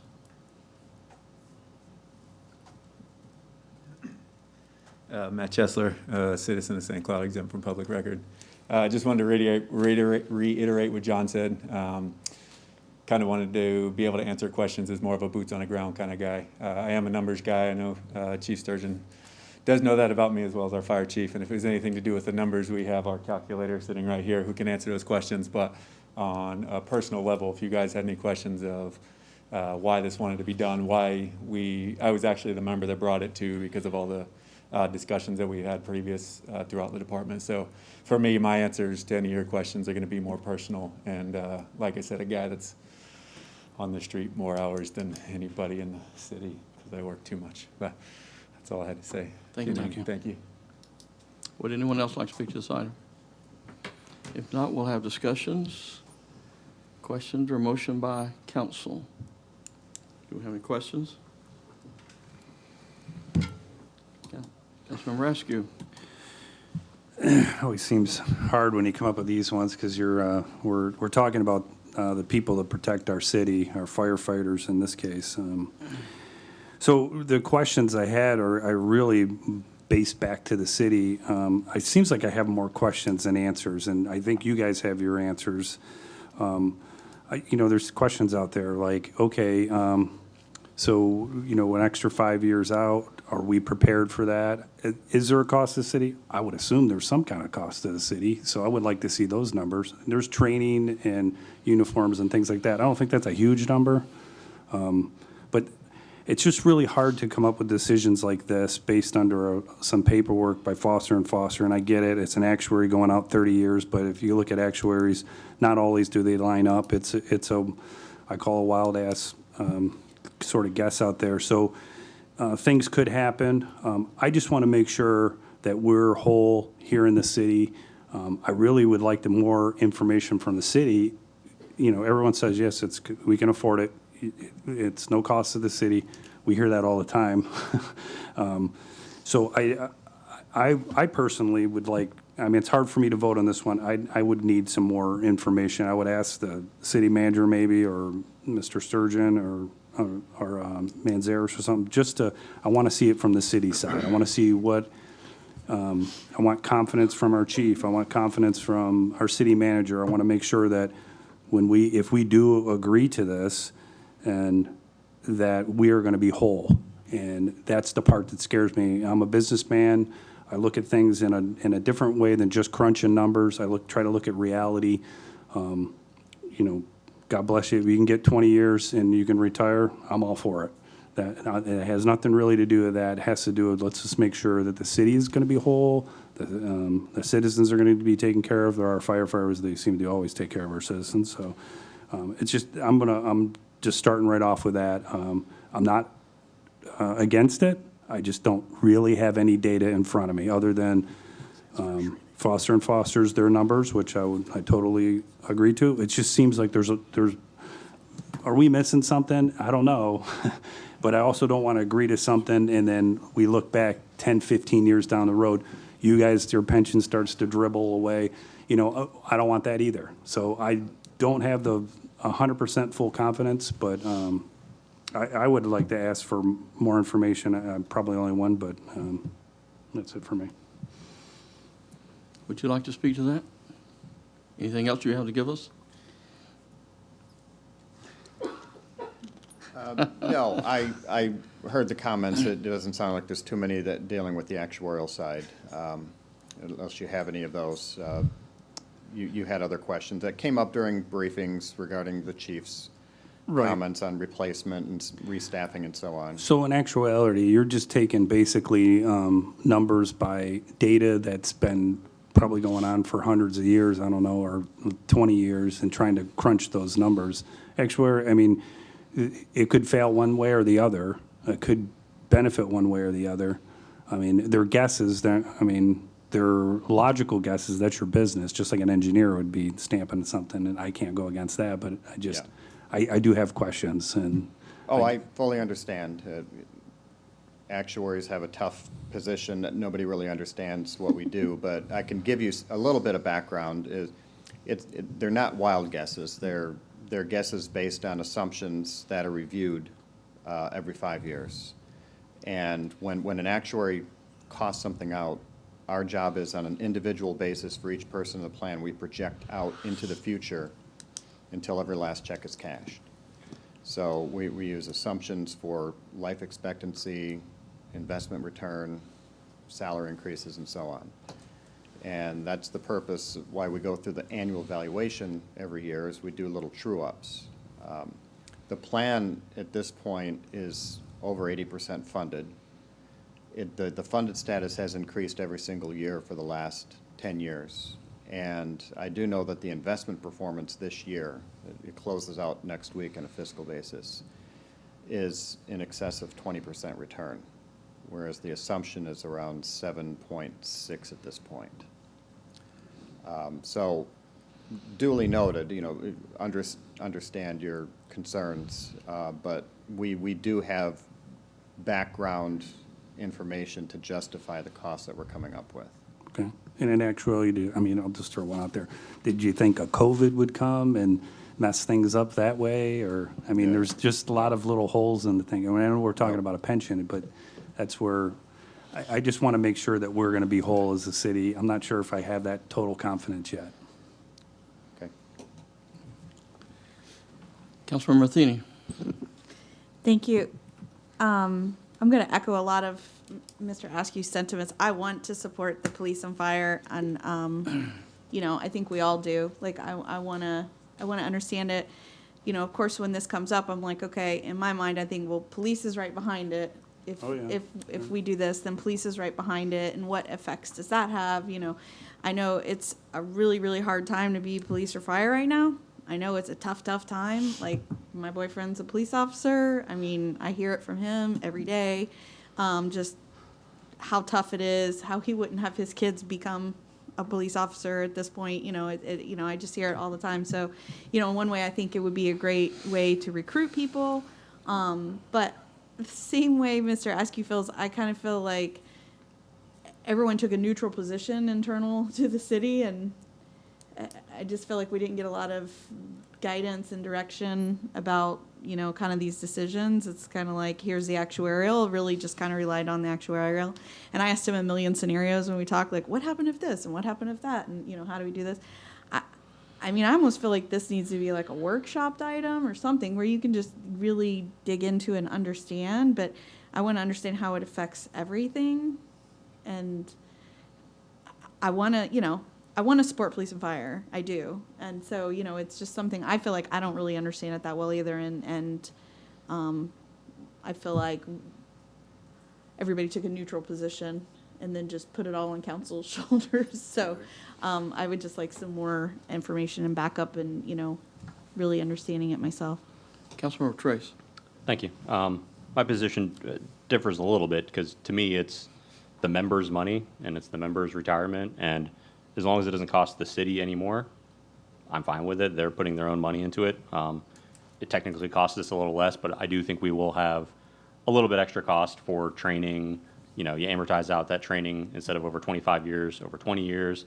But this is also a great recruitment tool of it's a retirement that's a lot, you have a second career after your 20 years. Like my father-in-law, retired firefighter, had a second and now third career after firefighting and lives a nice, happy life. And, the life expectancy question in this, the life expectancy hopefully goes up because the issues of PTSD, being in fires and smoke and all that for 20 years instead of 25 years hopefully increases life expectancy, which I think is great for, the firefighters. So I'm in support of it. To me, there was enough data because the actuarial goes through a whole bunch of calculations to give us that one summary sheet. It's not just, that's not the only thing they do. They look through everything. They look through the specifics of each individual employee as they're going through that. And to me, I'm fine with it. Well, I had some of the same concerns.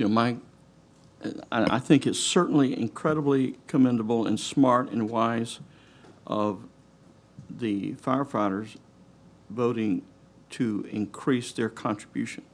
It's just a smart investment. That'll pay off to you guys big time.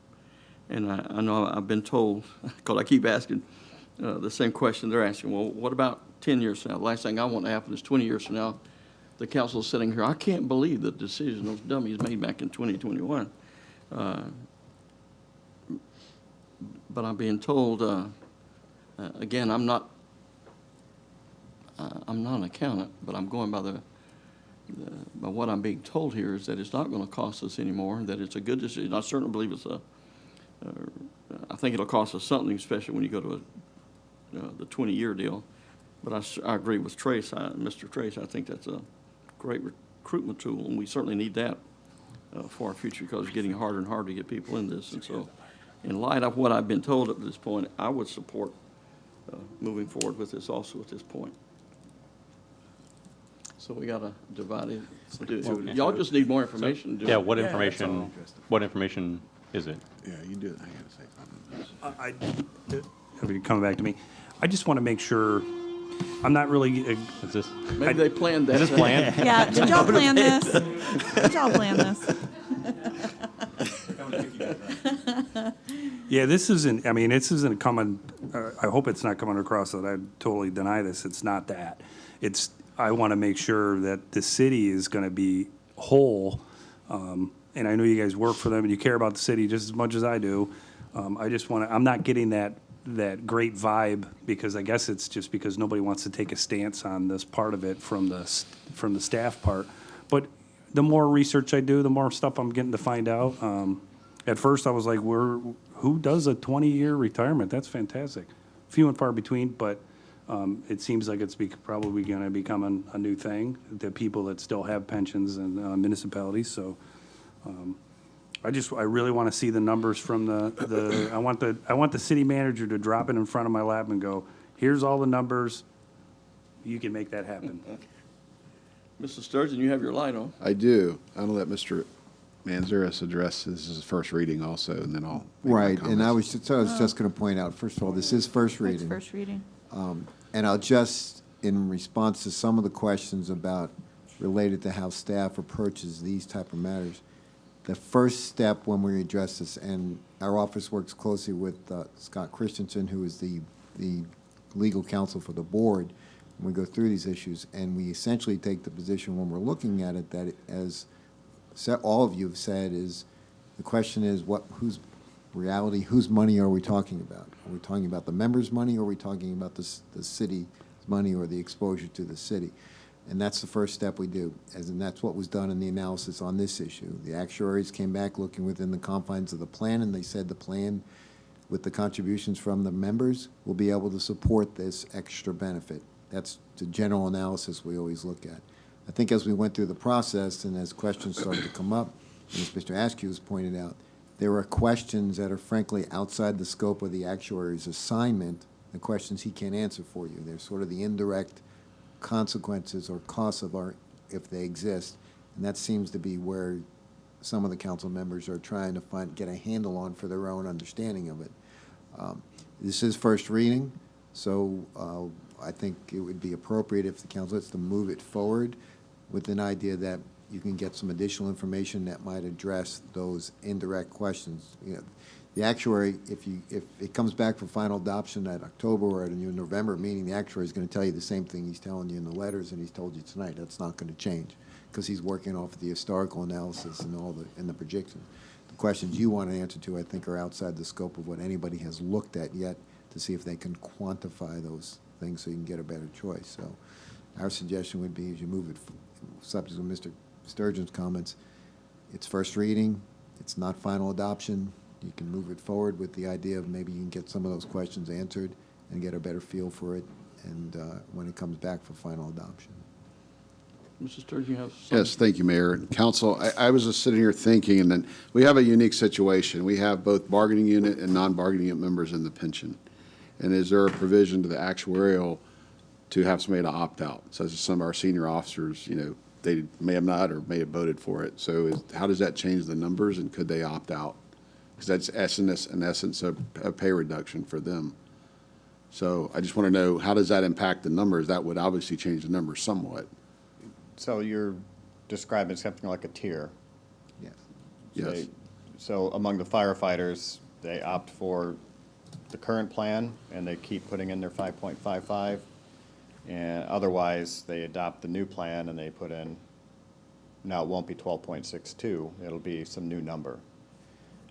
It just depends on who would opt in or opt out. I will tell you that the additional 7% of pay is a blended average.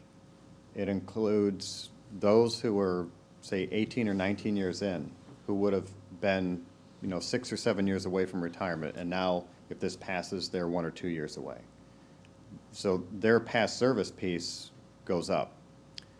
You also have young firefighters, say 25-year-olds with no service in. They're being charged the same additional 7%. The younger firefighters are cheaper. If we went ahead and valued this benefit improvement, and let's say we had a fire department that was all 25-year-olds with no past service, it would not cost an additional 7% of pay to them. It would be cheaper. Likewise, if the entire department was comprised of people with 19 years in, and we were to cost it out, it would be more than 7% of payroll extra to them, okay? Because they're closer to retirement. So the answer is, what if?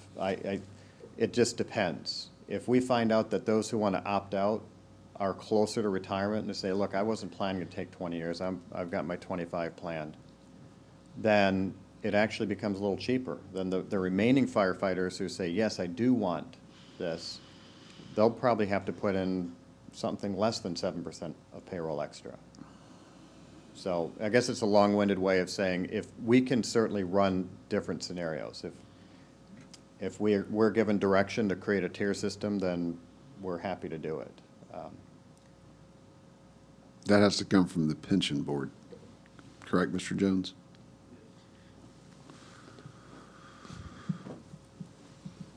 All right, thank you, Mayor. John, you have anything else to share? Yeah, I just want to say, you know, the actuarial statements that come out are what determines what the city pays every year. So they are spot on because you pay for it every year. You know what I mean? So that right there is what you guys and what Wendy budgets is what the actuarial tells her you need to pay. So I think they're pretty accurate. Like you said, our plan did well over 20% this year. It's very strong. We're over 80% funded. As far as turnover, I looked at the seniority list.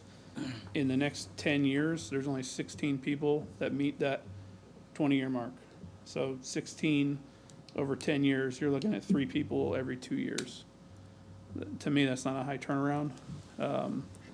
For promotions, we easily fill those seats. To go to engineer, it's 4, lieutenant, it's 7, chief is 8. So in 8 years, you're an assistant chief. Chief Irving, our deputy chief, has been here 14. So we do have mechanisms in place to refill those holes.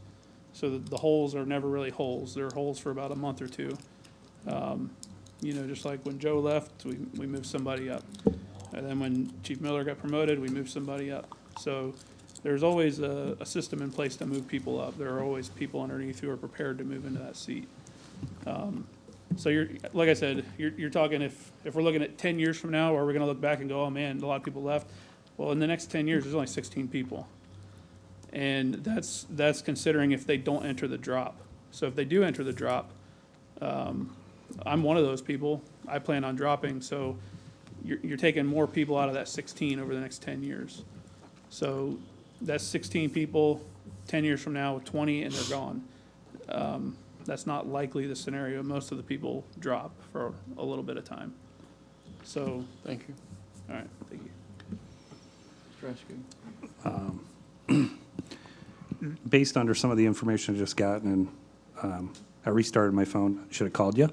I would make a motion to approve this based under some of the actuary numbers that I'm going to get with Bill and we're going to ask Foster and Foster to get.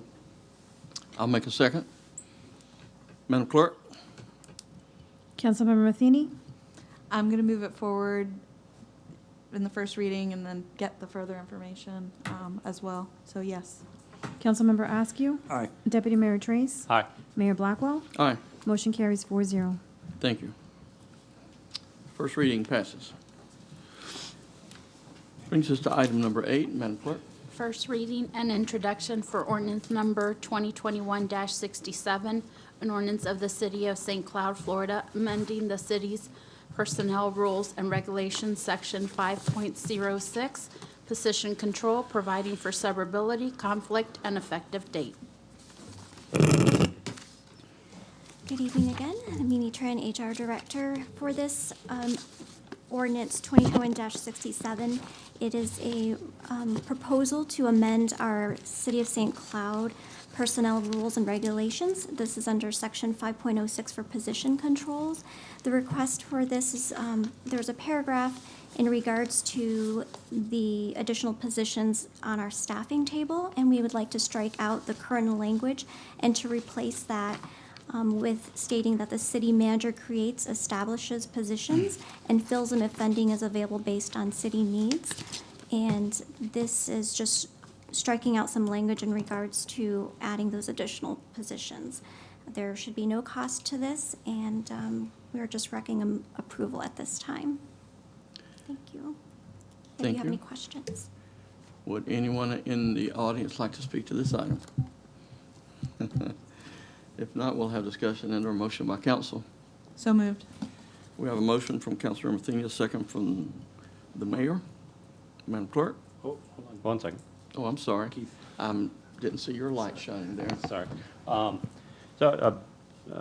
City Manager Sturgeon, can you give us an example of what kind of we'd go through in something like this? Or a situation where, I know we want to be nimble, but, sometime where we would need to utilize this? Right, so if you recall, last year, we did the matrix report, and so we had some positions we put in the budget this year, but let's say mid-year, I come back and we know we need some additional positions and we can do it within the budget, then I would go ahead and allocate those positions to that department, as long as it's within budget. If it went over budget, it would obviously have to come back to the council for a BA. So, for example, right off the top of my head, Public Works needs 3 people in the streets division. We weren't able to put that in the budget and balance the budget, but maybe mid-year, because of people leaving, retirements and things like that, we could generate the funds to do that. Okay, and Did this that just answer your question? this just speeds that up, because we can, at any meeting, you guys put in the request and we Correct. approve it. Yes, Okay, so how much time would it speed it up by? a couple months. I mean, we have to bring it in front of council, you have the prep time, three to 4 weeks, It could take up to 2 months. It'd save a month, honestly. Okay. Forgive me for overlooking your light. Anything else? Would it be possible? I mean, I'm for it, I'm okay with it. Can you put it in the reports list? Can Yes, we sir. make that part of the? Yes, we'll make sure The we- change, that if you do that, it goes in here, then you don't really have to worry about it, you're letting us. Yes, know. sir. That's absolutely. Does that seem like it worked? That work for the Sorry, that council. was I'll my make second sure request during my fully briefing was to- disclose what we've done, yes, just like we're doing with the contracts. Right, so we would be able to see it, sure. Okay, Are we done? thank you, Mimi. Motion to approve. All right, we have a motion from Councilor Matheny, a second Oh, wait a from minute. Oh, I'm sorry. Blackwell. Right, sorry, never mind. Madam Clerk, call will the please call the roll. Councilmember Askew, Aye. Deputy Mayor Trace. Aye. Councilmember Matheny. Aye. Mayor Blackwell. Motion carries 4-0. Under council action items, we've already approved items 1, 2, and 3. Brings us to item number 4. Madam Clerk? Discussion and possible action regarding appointments to a vacancy on the Finance Committee.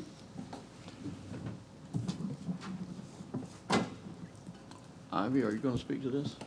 No, just to let you know that Christina Coleman has formally withdrawn her application. Thank you.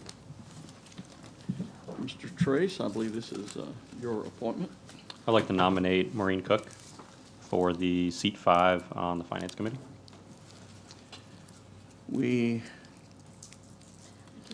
Does this require public comment? Yes, once you get a motion to accept. Okay. I have a motion for the approval of Maureen Cook. Is that Second. correct? And we have a second from Councilmember Askew. Would anyone in the audience like to speak to this item?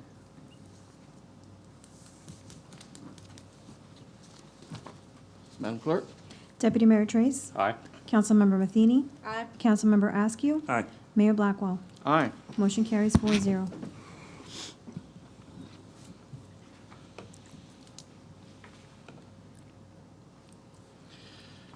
Mr. Attorney, Aye. Mr. Manzares, I do not have anything, Mr. Mayor. Thank you. Mr. City Manager. Thank you, Mayor. I have one item. As you know, the food pantry has decided to stop operating at the end of the year. I received a letter from Wendy Ford, who's the president and CEO of Osceola Council on Aging, and they're willing to take over that operation. And I'd just like to get council consensus to work with them to foster an agreement so them to take over the food pantry, and they provide additional services also. Will it be located here? Yes, it'll be in the Cove? same place, and obviously we know about the power plant, so we'll work with them to find an alternate location, but they would go there until that process begins. Heck, yeah. Any objections? Heck, yeah. That's a great. Heck, yeah. Thank you. You got That's all I four- have, Mayor. you got Thank four you. heck yes. All right. Never had that before. Councilmember Matheny. I only have one item.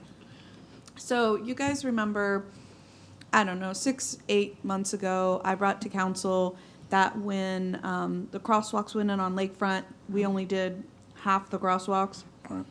So I asked for council consensus to move forward with funding the other 4 crosswalks, and we said yes, and city had the money, and we were supposed to move forward. Somewhere along the way, this Best Foot Forward came along, and they evaluated it, and the city has put those crosswalks on hold for the Lakefront Master Plan, but my position is it was directed by council to put the crosswalks in. I don't know when the Lakefront Master Plan is going to happen, so just posing the question to us again, could I get support from the other 3 of you to put the crosswalks in on Lakeshore now in advance of the Lakefront Master Plan, which will happen sometime? I have a question about Best Foot Forward. I mean, they do this stuff all the time. What was their objection? Yeah. They didn't have an objection. City staff decided to postpone the request from council and do it along with the Lakefront Master Plan. Okay. Discussion? I'd like to see the crosswalks go in. I mean, we know it's hazardous up there and lots of people use them, and we only did the crosswalks at half of the locations.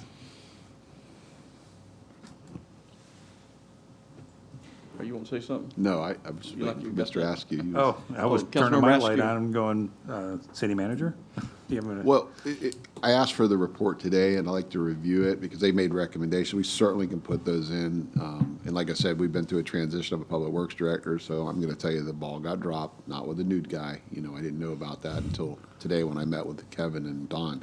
But they made the recommendation, so we have that.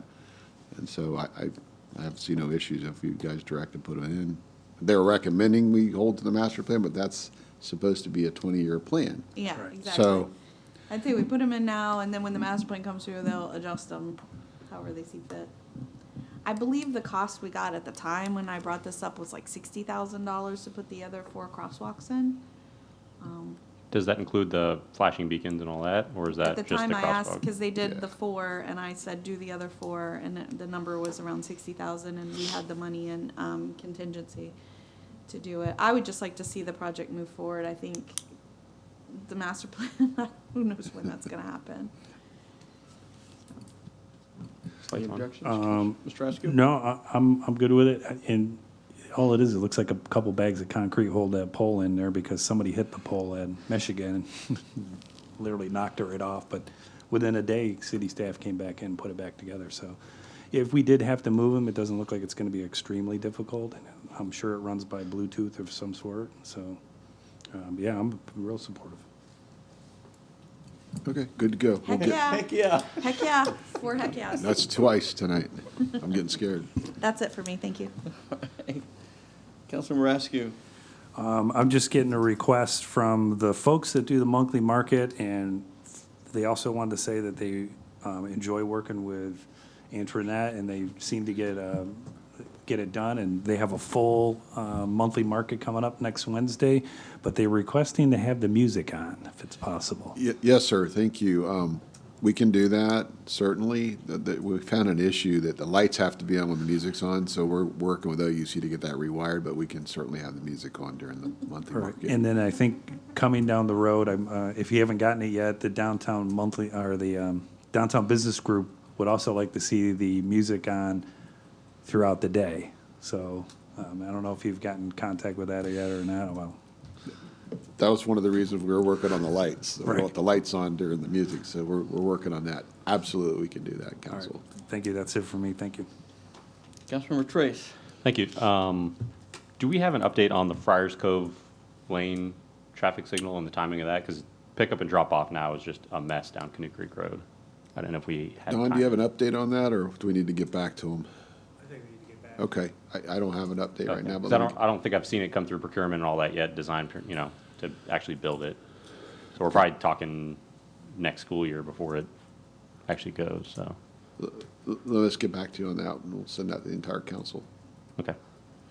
And then I guess same thing, did we, on the Deer Creek light, that was fully approved? Through the county, and it's my understanding that construction is supposed to start the first of the year. Okay, so that one's getting designed and? Yes, sir. Okay, perfect, thank you. I don't have anything, which brings us to our information section and report section. Tuesday, October the 5th, there will be a primary election. Polls will be open from 7 a.m. till 7 p.m. Thursday, October the 7th, there'll be a CRA meeting at 6 p.m. here in council chambers.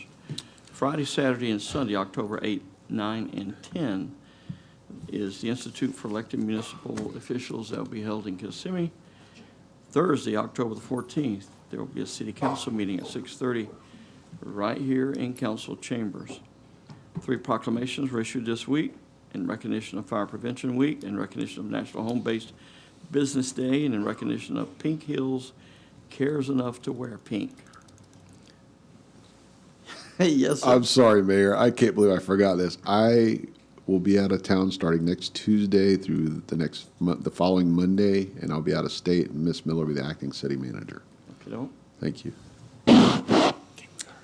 that brings us to our reports. Warrant list number 18 is available for your review. Our Tree Advisory Committee meeting minutes for May are also approved and available.